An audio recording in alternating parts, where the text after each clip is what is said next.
Assalamualaikum warahmatullahi wabarakatuh. Waalaikumsalam warahmatullahi wabarakatuh. Ya, selamat pagi. Pagi. Bagaimana kabarnya hari ini? Alhamdulillah baik. Ya, alhamdulillah sehat semua. Bagaimana? Apakah ada yang tidak masuk hari ini? Berapa orang? 1. Berarti hari ini hanya ada 12 orang ya yang masuk ya? 13. Oh, 13. Berarti tambah baik ya. Ya, sebelum melaksanakan pembelajaran pada hari ini, alangkah lebih baiknya kita berdoa terlebih dahulu. Ibu minta kepada Pak Ik untuk memimpin doa. Sebelum memulai pelajaran pagi ini, marilah kita berdoa. Berdoa mulai. Doa susah. Oke, Ibu absen dulu ya sebelum kita belajar. Aprilia Ningsih, Ayu Dwi Astuti, Kamilia Nadira, Maulidia, Melda Amelia Putri, Nabila Putri, Nur Artiyani, Nurul Halimah, Rika, Sevia Nuraini, Sevira Kayunisa. Ya, hari ini kita akan belajar tentang cerpen. Nah, kalau minggu lalu kita belajar tentang apa? Teks ceramah. Teks ceramah. Kalau teks ceramah kemarin berisi apa? Informasi ya, yang disampaikan di depan publik atau khalayak ramai seperti itu ya. Oke, nah sekarang kita akan belajar tentang cerpen. Apakah kalian pernah membaca cerpen walaupun itu cerpen yang sangat singkat? Nah, siapa yang tahu pengertian cerpen? Apa itu cerpen?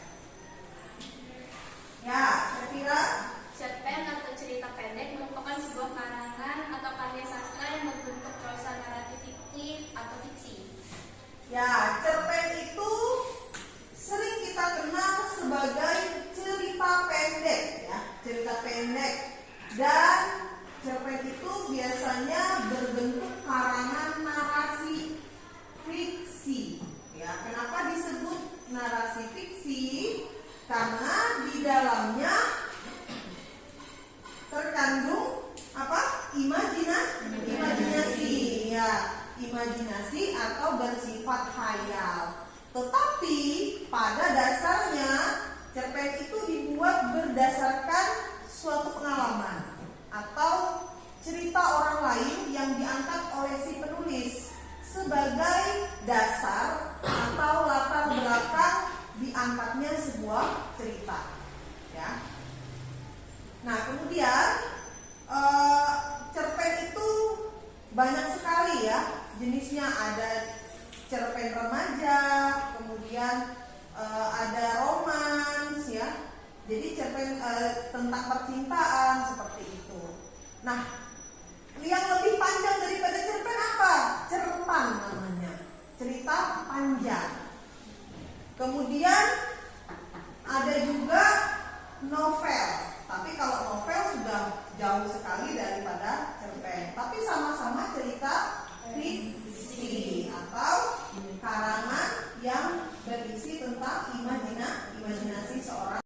Ya, sebelum kita masuk ke materi cerpen lebih jauh, sekarang Ibu akan membacakan sebuah cerpen yang berjudul Hafalan Tono. Ya, jadi kalian perhatikan, nanti kalian akan tahu apa sih yang ada di dalam cerpen itu dan bagaimana ceritanya. Hafalan Tono. Pancasila, 1. Ketuhanan yang Maha Esa. 2. Kemanusiaan bagi seluruh rakyat Indonesia. Suara lantang Tono diteriaki dan ditertawakan oleh semua murid di kelas lantaran ia salah menyebutkan sila kedua yang tercantum di Pancasila. Ibu Retno selaku guru kelas 3 SD pun geleng-geleng kepala materi tentang Pancasila sudah dijelaskan dari 2 minggu lalu, tetapi Tono belum juga hafal. Padahal teman-teman yang lain hampir semuanya sudah bisa menghafal Pancasila. Tidak apa-apa Tono, kamu hafalkan lagi ya. Sekarang kamu boleh duduk di bangkumu. Bu Retno berbicara lembut. Tono tak bergeming. Ia tetap berada di depan kelas, di samping meja Bu Retno. Tapi Bu, berarti aku belum warga negara yang baik dong. Soalnya nggak hafal Pancasila. Bu Retno pun tersenyum kembali. Lantas ia berbicara dan memberikan penjelasan. Yang hafal Pancasila belum tentu bisa mengamalkannya. Dan warga negara yang baik gak cuma menghafal, tetapi juga mengamalkan nilai-nilai Pancasila. Contohnya bisa aja Ridwan sudah hafal Pancasila, tapi dia masih males ibadah dan berbohong. Nah, hal kayak itu yang tidak melaksanakan nilai Pancasila untuk sila yang pertama. Tono mengangguk mengerti, lalu teman-teman sekelasnya pun ikut mengangguk juga. Lantas dia pun kembali ke tempat duduk dan mengikuti pelajaran sampai waktu belajar selesai. Kemudian latarnya di mana? Di dalam Ya, di dalam kelas dan juga pagi hari tentunya ya. Alur ceritanya maju. Walaupun Tono tadi belum hafal, tetapi Tono sudah menjalankan sila yang pertama, yaitu dengan rajin beribadah. Ya, sudut pandangnya, ya sudut pandang orang ketiga karena ditandai dengan menggunakan kata ganti. Ya, amanatnya, ada yang bisa menyampaikan amanatnya? Zahra, amanatnya?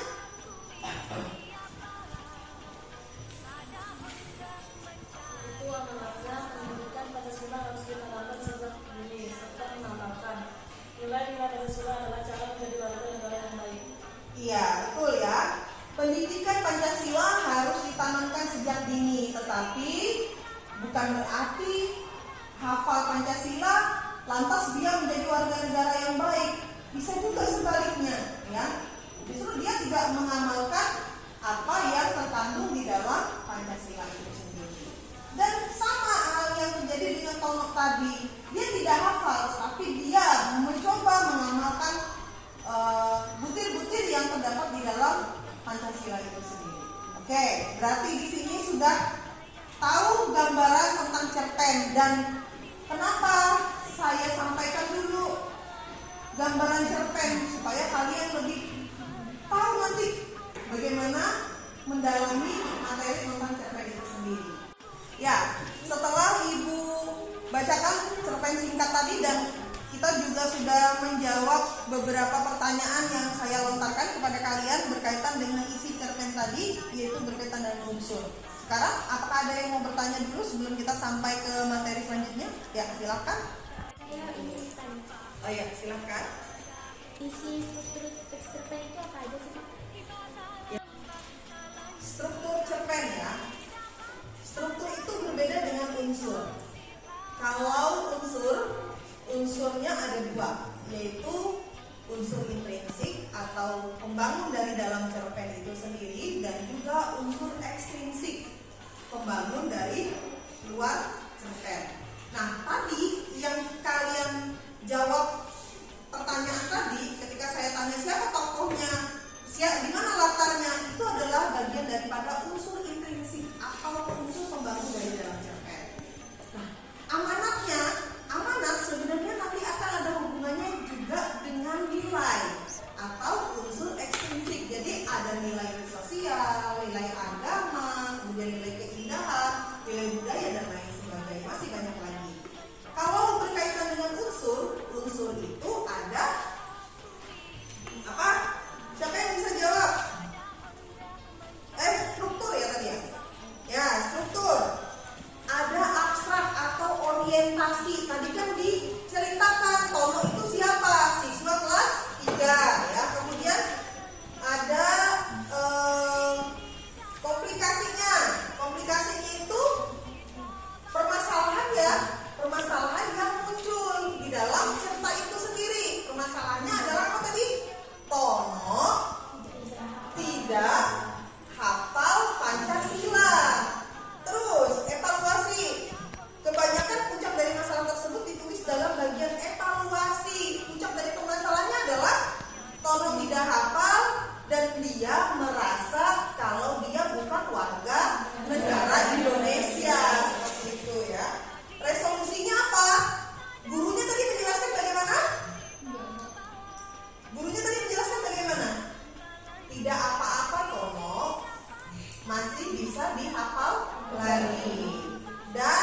mencoba memberikan penjelasan bahwa belum tentu tidak hafal Pancasila tetapi tidak mengamalkan butir-butir di dalam Pancasila itu sendiri. Itu resolusi. Dan ada koda. Koda itu penutup akhir daripada cerita.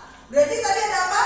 Abstrak, orientasi, komunikasi, evaluasi, resolusi, dan juga koda. Itu adalah struktur daripada cerpen. Ya. Oke, kita lanjut. Ya, di depan sudah ada layar LCD yang menunjukkan materi kita hari ini. Jadi pendalaman materi ya, bahasanya pendalaman materi tentang unsur intrinsik dan ekstrinsik prosa. Jadi di sini ada novel atau cerpen ya.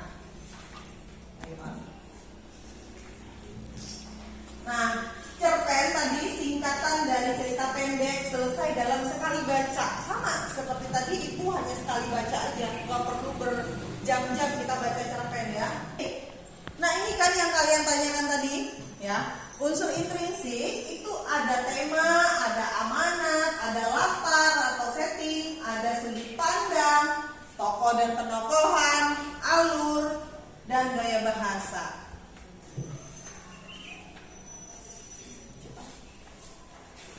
Nah, tema adalah permasalahan utama yang menjiwai seluruh cerita atau karangan, dan tema juga dapat ditemukan dengan mengidentifikasi konflik yang terdapat dalam cerita tersebut. Seperti cerita Si Hafalan Tono tadi, temanya adalah tentang pendidikan karakter karena hubungannya dia tidak hafal dengan Pancasila, tetapi dia betul-betul sebenarnya bisa mengamalkan Pancasila itu dalam kehidupan sehari-hari tanpa dia sadari dengan rajin beribadah. Kemudian alur atau plot ya. Cerpen mulai dengan perkenalan, ada konflik, ada klimaks, dan diakhiri dengan penyelesaian. Itu adalah alur atau jalan cerita. Nah, ada tokoh, ada penokohan ya. Penokohan adalah cara pengarang dalam menyajikan atau menggambarkan tokoh. Penokohan secara langsung atau analitik, dan penokohan dramatik atau penokohan secara tidak langsung. Kalau tadi Tomo, penokohannya bagaimana? Analitik atau dramatik? Dramatik karena tidak disebutkan. Kalau analitik itu misalnya seperti ini. Tomo adalah anak yang pemalas. Dia juga suka membangkang orang tuanya. Itu adalah analitik. Jadi dia secara langsung ditunjukkan. Tapi kalau seperti Tomo tadi, tokohnya secara dramatik ya. Oke, kita sudah sampai kepada pendalaman materi. Dan masih ada pertanyaan kira-kira? Sudah paham? Sudah. Ya, tadi sudah paham, sudah Ibu jelaskan juga tentang struktur, tentang unsur yang berkaitan dengan cerpen ya. Nah, sekarang kalian Ibu minta berkelompok 4 atau 5 orang sesuai dengan jumlah yang ada di dalam kelas ya. Karena ini tadi jumlahnya hanya 13 orang, berarti ada yang 4, ada yang 5, atau sesuai aturan yang ada ini aja ya. Jadi yang mana kelompok 1? Oke, kelompok 2? Ya, kelompok 3? Iya betul. Berarti ada 3 kelompok. Ini kelompok 1, 2, dan 3. Nah, silakan pilih salah satu ketua kelompok masing-masing ya. Ketua kelompok masing-masing dipilih, dan siapa yang jadi notulennya? Notulen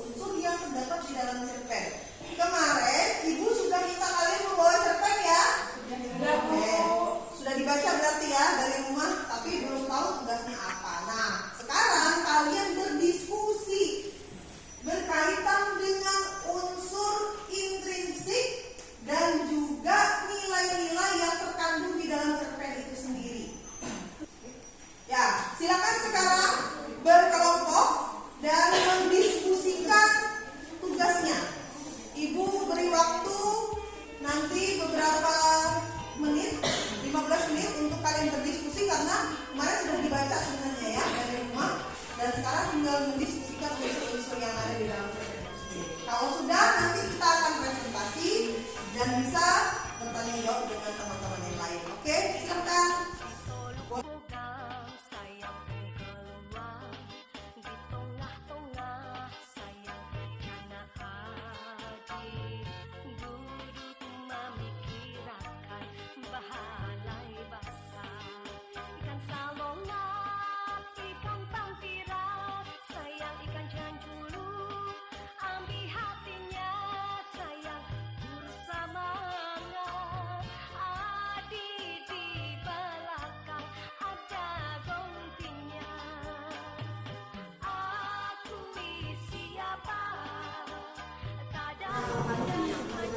Terus kan namanya status ekonomis itu yang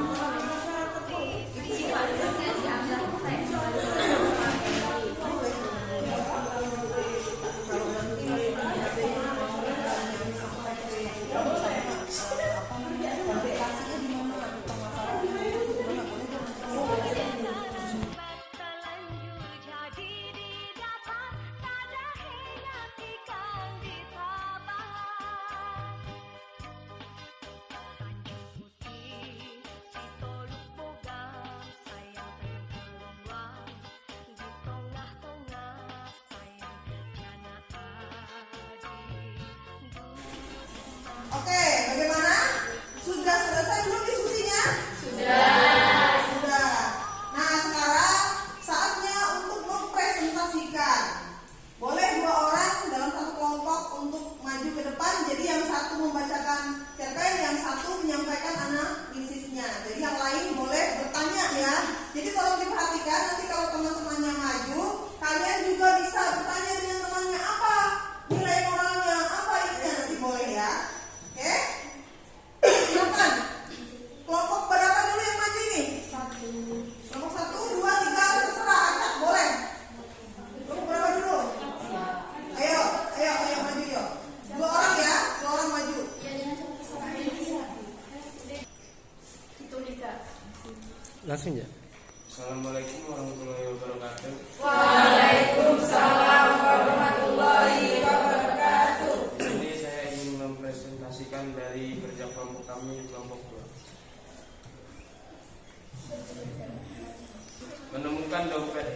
Selama berbulan-bulan ini aku bingung mencari kerja. Berkas lamaran kerja yang sudah aku masukkan ke beberapa perusahaan masih belum ada jawaban. Hari-hariku terasa hambar. Setiap hari hanya luntang-lantung tidak jelas. Setiap hari aku kebingungan. Mau mencoba usaha tetapi modal belum ada. Pada suatu hari yang cerah, aku janjian dengan teman lamaku untuk menceritakan permasalahanku ini. Ketika aku sedang dalam perjalanan ke rumah temanku, samar-samar aku melihat dompet berwarna hitam di samping jalan, tepatnya di trotoar. Karena penasaran, aku pun memastikannya dan ternyata memang benar itu sebuah dompet berwarna hitam. Kemudian aku pun membuka isi dari dompet itu. Alangkah terkejutnya diriku mendapati dompet tersebut berisikan SIM, KTP, surat-surat penting, kartu ATM, kartu kredit, serta sejumlah uang lumayan banyak. Wah, rezeki nomplok nih, ujarku dalam hati.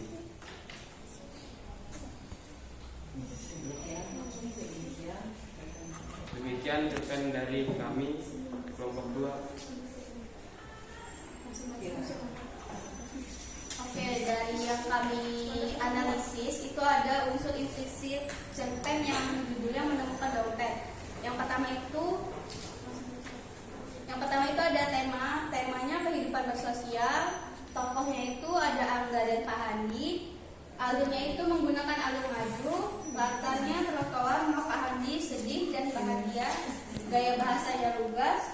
Sudut pandang orang pertama, amanatnya kejujuran merupakan suatu sifat yang sangat mulia dan orang yang jujur akan memperoleh balasan tersendiri. Sekian dari kelompok 2. Kalau misalnya ada pertanyaan, silahkan ditanya. Ya, silakan. Ada yang mau bertanya berkaitan dengan yang disampaikan oleh temanmu tadi? Boleh tanya yang tadi belum ada, misalnya apa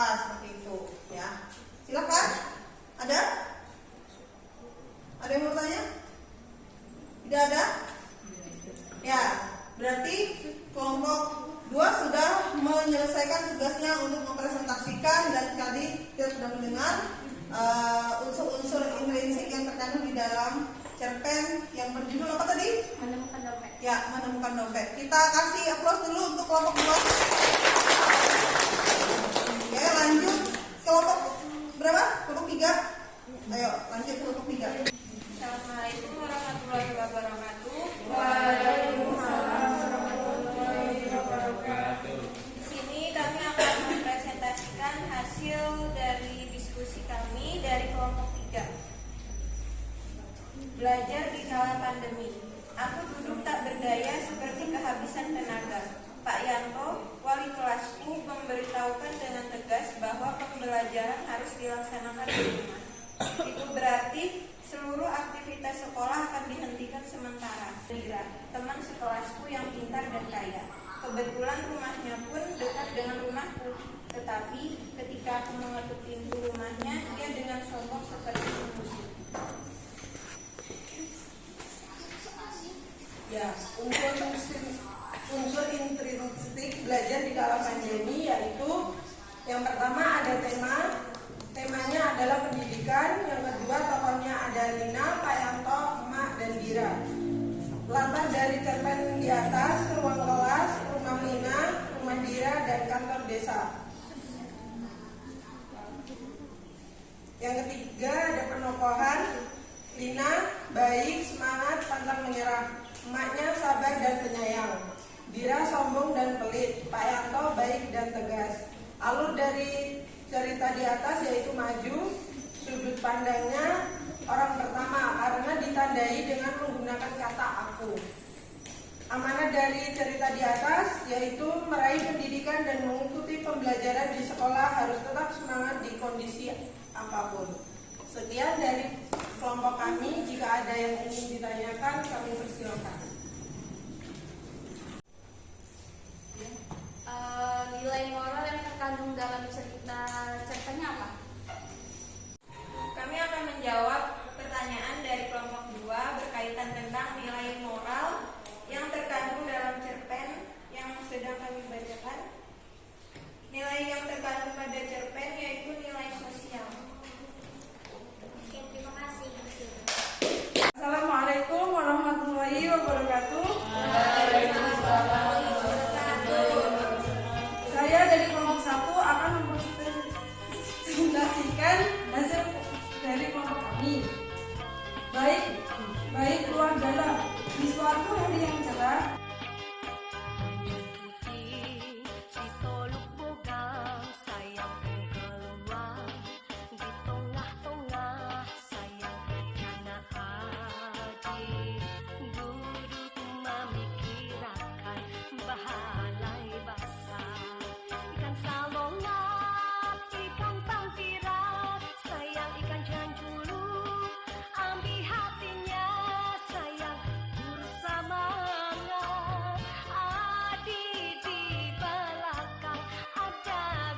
Ya, terima kasih. Tadi sudah presentasi dari kelompok pertama sampai kelompok ketiga sudah mempresentasikan hasil diskusinya. Nah, dari pembelajaran hari ini apa yang bisa kita dapatkan? Ada yang mau menyimpulkan pembelajaran kita hari ini? Apa yang kamu dapatkan dari pembelajaran? Ya, silakan mau Lydia. Cerpen merupakan sebuah karangan atau karya sastra yang berbentuk fiksi, tetapi bisa saja merupakan suatu kejadian nyata yang sudah terjadi dengan narasi cerita yang pendek. Cerpen juga memiliki dua unsur, yaitu unsur intrinsik dan unsur ekstrinsik.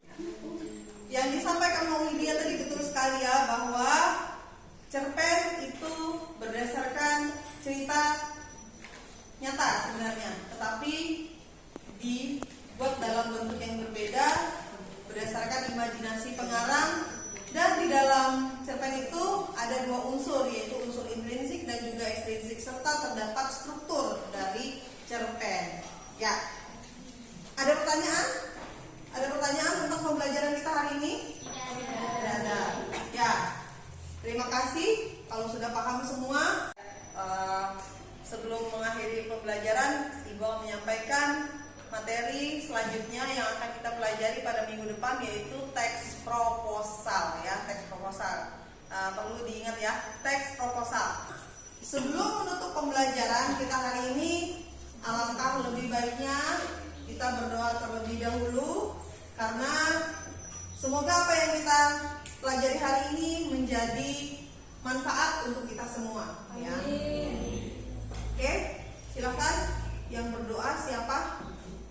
Sebelum mengakhiri pelajaran pada hari ini, alangkah baiknya kita berdoa sesuai agama kita dan kepercayaan kita masing-masing. Berdoa dimulai.